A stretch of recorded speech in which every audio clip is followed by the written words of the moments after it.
He sat across from me at the kitchen table. Same chair he always used, same chipped coffee mug in his hand. He looked tired and older, as if life had been hard on him. But his eyes weren't soft. They didn't carry shame or regret, just expectation. "Do you think you can help again?" he asked. I stared at him, not with anger, not even shock, just stillness. This was the same man who once told me I was the only reason the company survived. The same man who called me at 2. And 3 years ago, his voice shaking, asking if I could wire $50,000 by morning or they'd lose everything. I had sold my car. I'd emptied my savings. I'd cashed in the investment I was planning to use for my first house. All of it for them. For us. I thought. And here he was again. Different year. Same seat. Same request. I didn't answer. I just leaned forward and asked one question. "Who's listed in the will?" He blinked, hesitated, looked down at the mug like it might offer a better answer. "You know your brother. He's not as stable. We thought he might need..." I held up my hand. "Just say it," I said. He did. "It's only your brother." I nodded. Slowly. My face didn't move. My hands didn't shake. I just reached for my phone, opened the banking app and clicked unlink account. A simple tap. But it felt like I had just shut off the oxygen supply in this house. "Wait," he said, his voice rising. "Don't do this. You don't understand." I stood up. "I do understand. I understand everything now."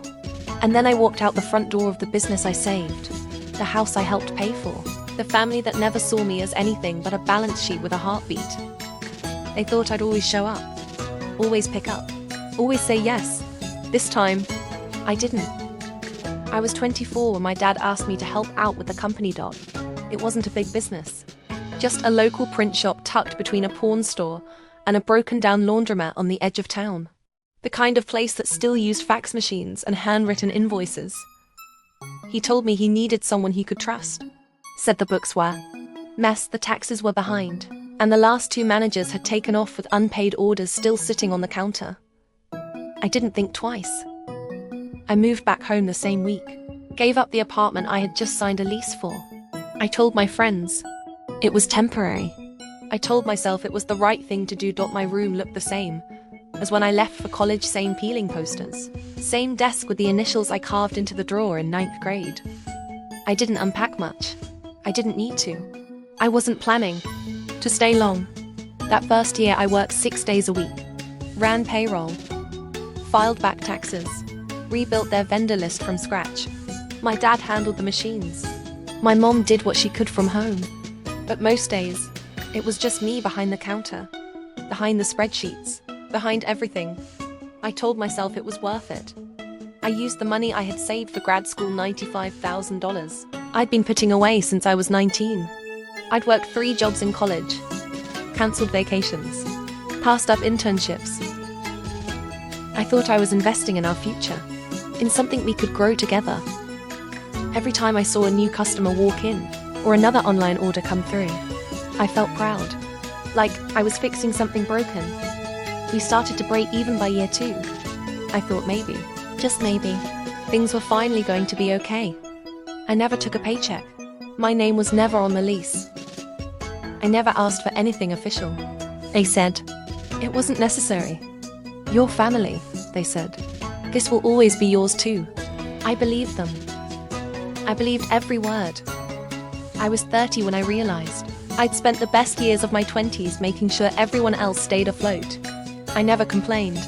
Not when my brother stopped by the shop just to pick up cash from the drawer. Not when he came in, took the company car, and left his laundry for me to take home. He never clocked in. But they still called him the future of the business. He's got good ideas, my dad said once. He just needs a little direction. My mom added. I cleaned up his messes, balanced the accounts when he overdrew the card, fixed the supplier relationship after he forgot to confirm the orders. They called him passionate. They called me practical. You're the responsible one, they always said. You can handle more.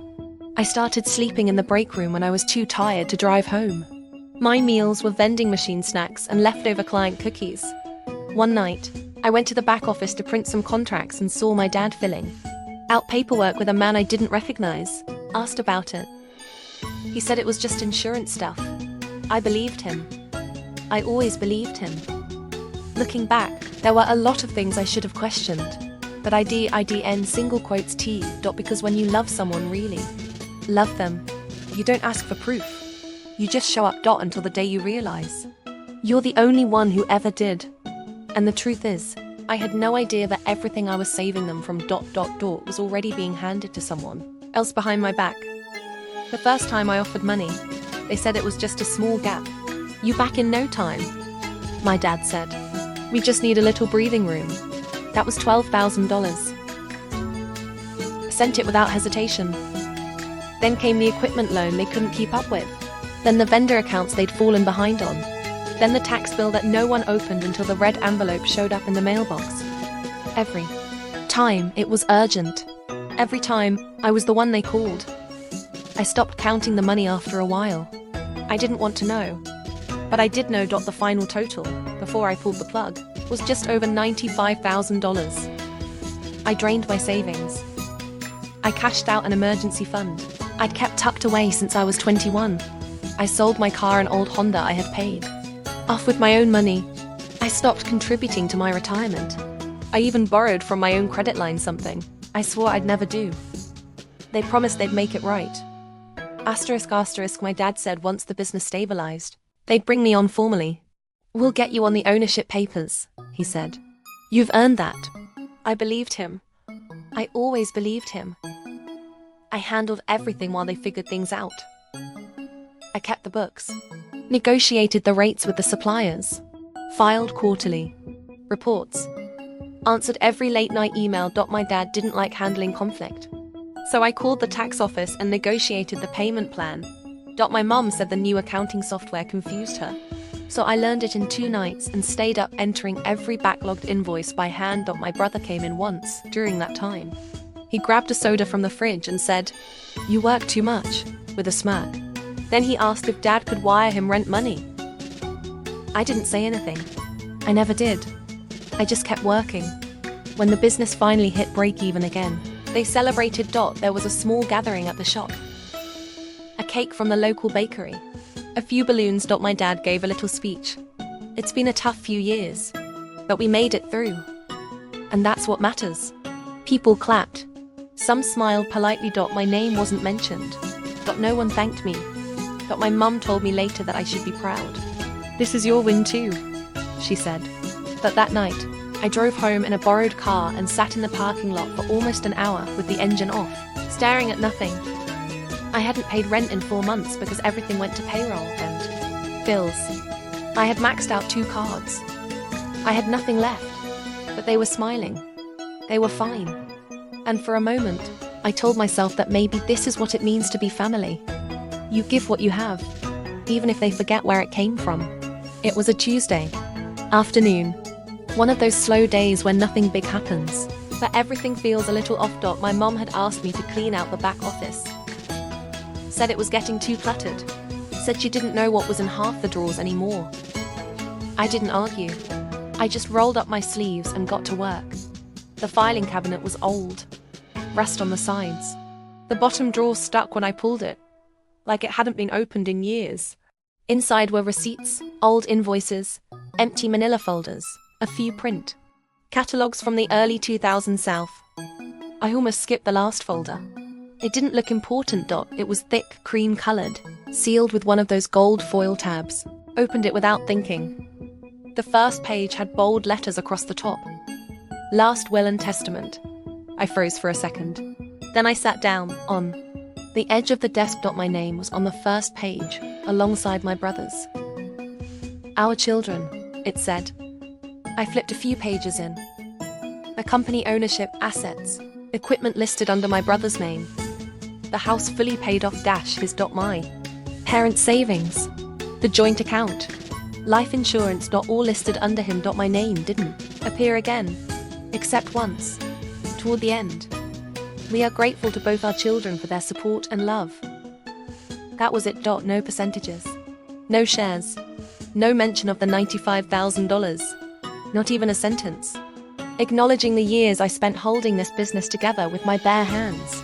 Looked at the signature line. It was dated 6 months ago, which meant that while I was staying up past midnight trying to make sure their payments cleared, while I was skipping meals, skipping sleep, skipping life, they had already signed the papers. They knew. They made a choice. I don't know how long. I sat there. My mom came in after a while, holding a stack of junk mail. She saw the folder in my lap. Her smile faded. Oh, that? She didn't say much else. I didn't ask questions. I just stood up, closed the folder, and placed it gently back on the desk. My dad walked in a few minutes later, looked at me, then at the folder. You weren't supposed to see that yet, he said, like I'd ruined a surprise party. I didn't answer. I didn't raise my voice. I didn't ask why. I didn't bring up the $95,000. I didn't ask about the promises. I didn't beg for an explanation. I just looked at them both and nodded. Not out of agreement, out of understanding. For the first time, I saw things clearly. I wasn't their partner. I wasn't their future. I wasn't even their backup plan. Was just a placeholder. Someone they leaned on when it was convenient. And left behind the second it wasn't. I walked outside. The shop was quiet. The open sign still hung in the window. A customer pulled into the lot, got out, walked past me, and nodded politely. I nodded back. My face is calm. My hands are steady. But inside, something had changed.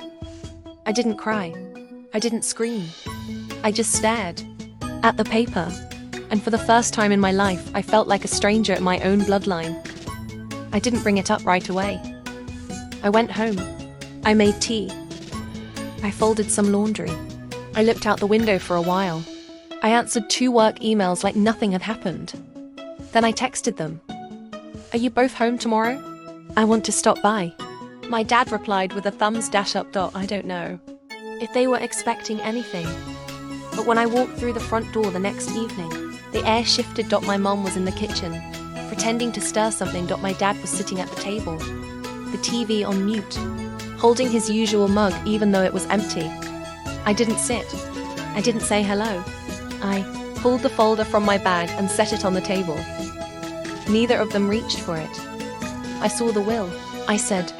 Still, no one moved. My mom looked down. My dad scratched the side of his neck. You weren't supposed to see it yet, he said again. I waited. It's not what it looks like, my mom added. Okay, I said. Then tell me what it is. A long pause. My dad exhaled slowly. Then, he said it like he was giving directions to someone who already knew the route. Your brother's not as strong. He struggles. We wanted to make sure he had something solid. I nodded. And I don't? You're doing fine, he said quickly. You've always been the one who figures things out. My mom looked up. You're independent, she said. You always have been. You're still young, my dad added. You'll recover. I leaned against the back of the chair. So I'm being punished for not falling apart? Neither of them responded. You didn't even give me a percentage, I said. Not even a line in there about the money I put in. Nothing. We weren't thinking about it like that, my mom said, her voice soft. How were you thinking about it? My dad shifted in his seat. We just assumed you'd be okay. I let out a breath, not a laugh, not a sigh. Just air. That's always been the problem. I looked around the room. The faded family photos.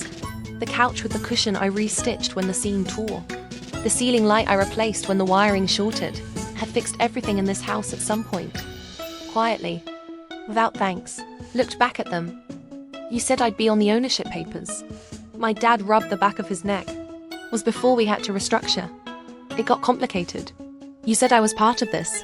You are, my mum said quickly. No, I said. I'm useful. That's not the same thing. My dad opened his mouth, then closed it again. My mom stood, came around the table, and tried to put a hand on my arm. I stepped back.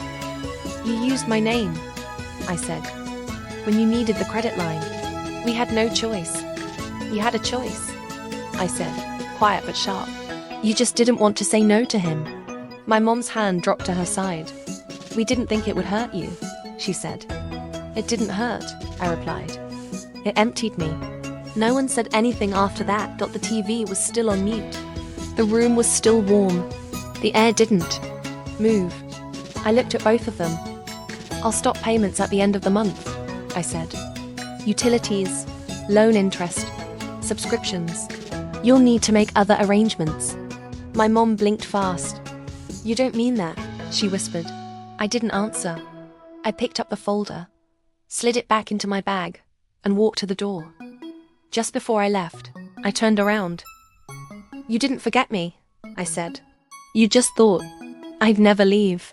Asterisk, asterisk, and then I did. I didn't tell them I was done. I didn't scream. I didn't send a long message. I didn't post anything. I just stopped. The first thing I did was open my laptop, logged into the bank portal. Our names were both on the business account. Mine, because they couldn't qualify on their own. I clicked remove access. The site asked if I was sure. I was. Then I opened the utility accounts.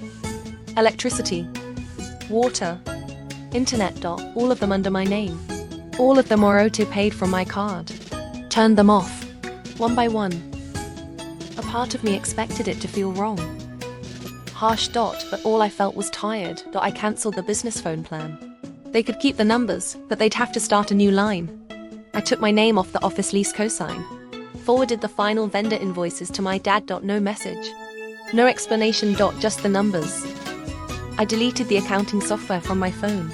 Turned off every reminder. Then I took out the notebook I'd been using since the beginning, full of passwords, contacts, and client notes. I flipped through it slowly. Then, I tore each page out, not in anger, just because I didn't need it anymore.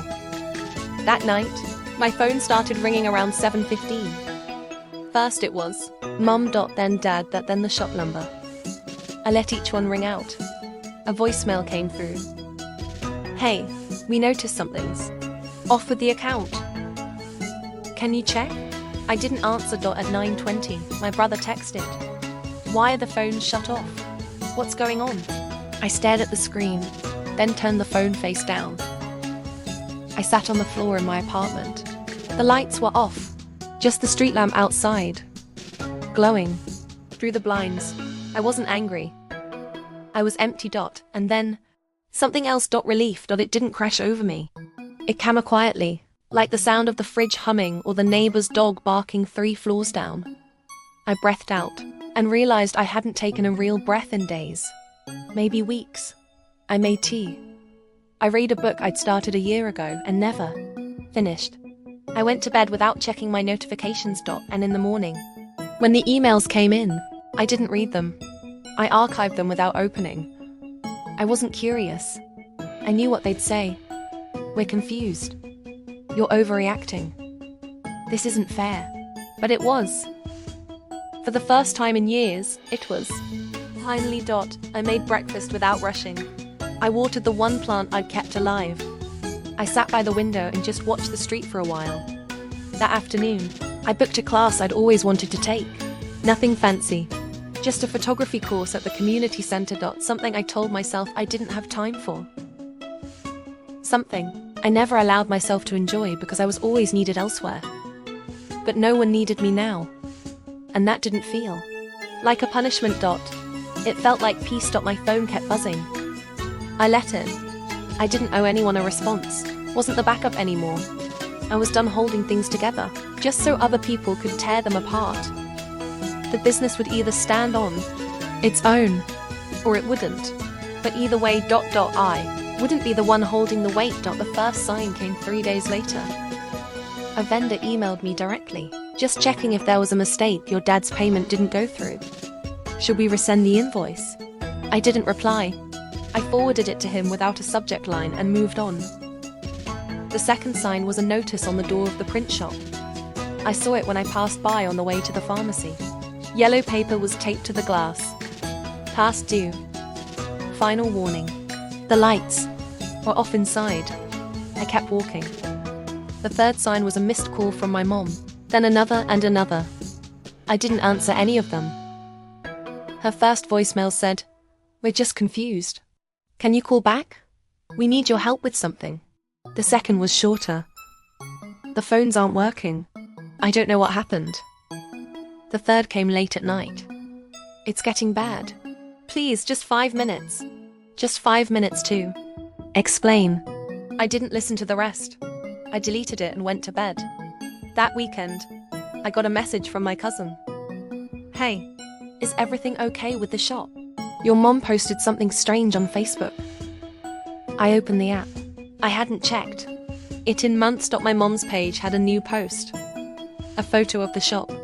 The caption read, "Hard to believe that after all we gave, our child would turn their back when we needed them most. Some people forget where they came from." Over 50 comments. A mix of distant relatives and old church friends. You raised them better than that. So sorry. Family can hurt you the most. I never abandoned my parents like that.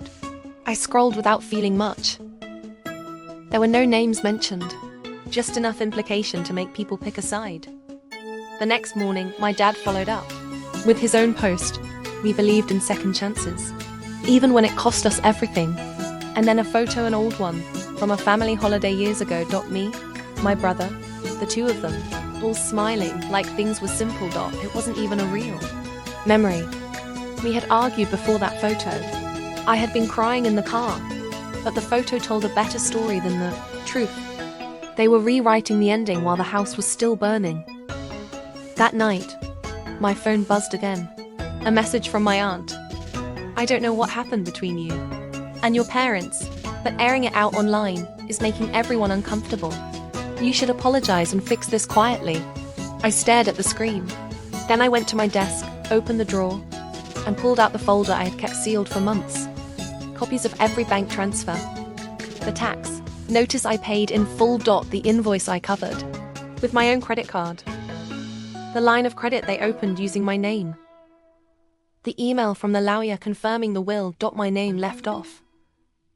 Everything I had been silent about. I took photos of the documents. Clear, neat. Then I posted. No background. Number. Filters. No colors. Just text and screenshots. My parents are telling people I abandoned them. So here's what really happened. I attached each image. In order. No explanation. No defense. I ended the post with one sentence. My silence was never guilt. It was grace. But here's the truth, since they've made room for lies. I turned off my phone and sat back. I didn't wait to see who commented. I didn't refresh the feed. I made tea. I cleaned the kitchen. And when I woke up the next morning, my cousin had messaged me. Again. Wow. Didn't know all that. Makes a lot more sense now. I opened Facebook. One more time. My mom's post was gone. My dad's page had been deactivated. My brother changed his profile picture to a black square. The same one he always used when people stopped taking his side. No apology. No messages. No calls. Just silence. And this time, I let it stay that way. I thought the silence would last. I had stopped answering. I had said everything I was ever going to say. But 2 weeks later, the phone rang again. I didn't recognize the number at first.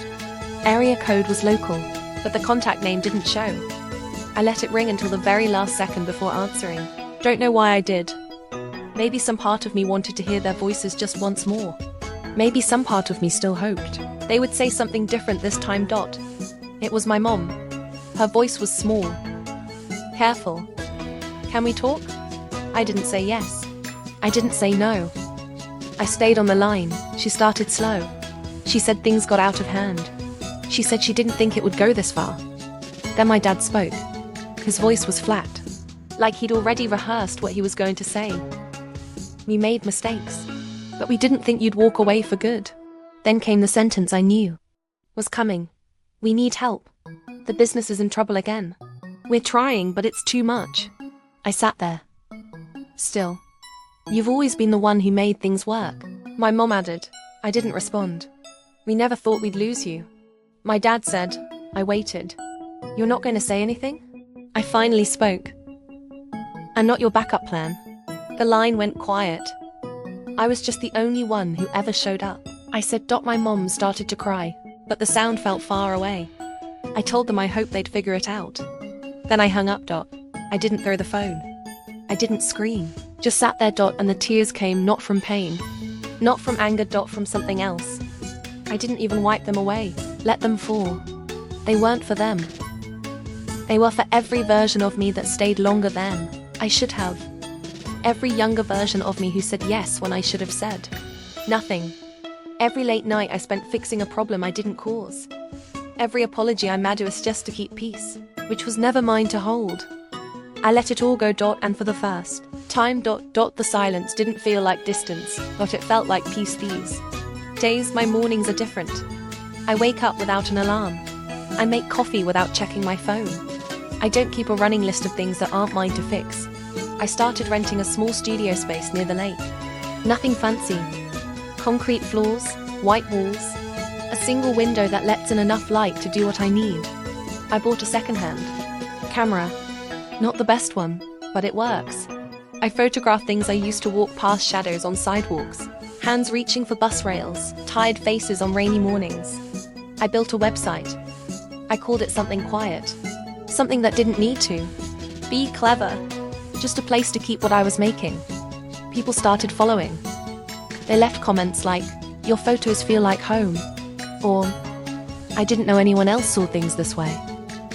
I started replying, carefully at first, then without hesitation. Met people who didn't know anything about my past. People who didn't see me as someone reliable or useful, just someone present. We talked about books, music, light, silence. We didn't talk about obligation. Got used to that. A friend I met through the workshop invited me on a trip, just a few towns over. I said yes. I didn't ask who was paying. Didn't check if I had responsibilities to clear.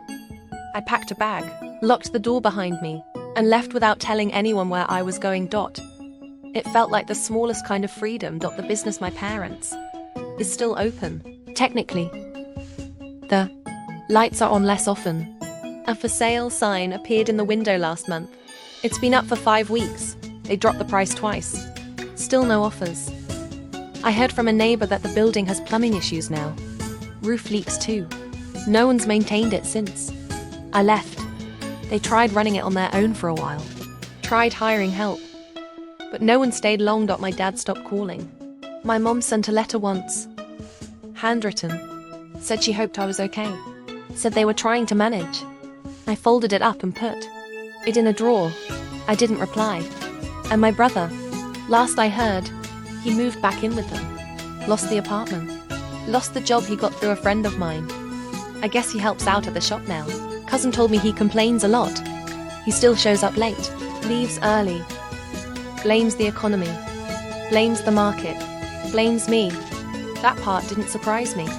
The truth is, I don't feel anger anymore. Not even pity. Just distance. Enough space between their choices and my life that nothing reaches me the way it used to. The weight that used to live in my chest is gone.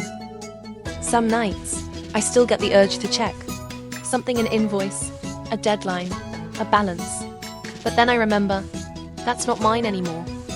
None of it ever really was. I go to sleep earlier now, not because I'm tired, but because I can. I make things without asking if they're useful. Sit with people who don't measure my worth by how much I give. And sometimes, when it's quiet enough, I think about how close I came to giving it all away. But I didn't. Stopped. I walked away. And I never looked back. They thought my kindness was unlimited. They thought I'd always pick up the pieces. They were wrong. I chose myself. And I never looked back. Was I too cold to walk away? Or was it the only way to survive? Let me know in the comments. And if you've ever had to cut off someone close, drop a like below. You're not alone. Subscribe for more interesting videos.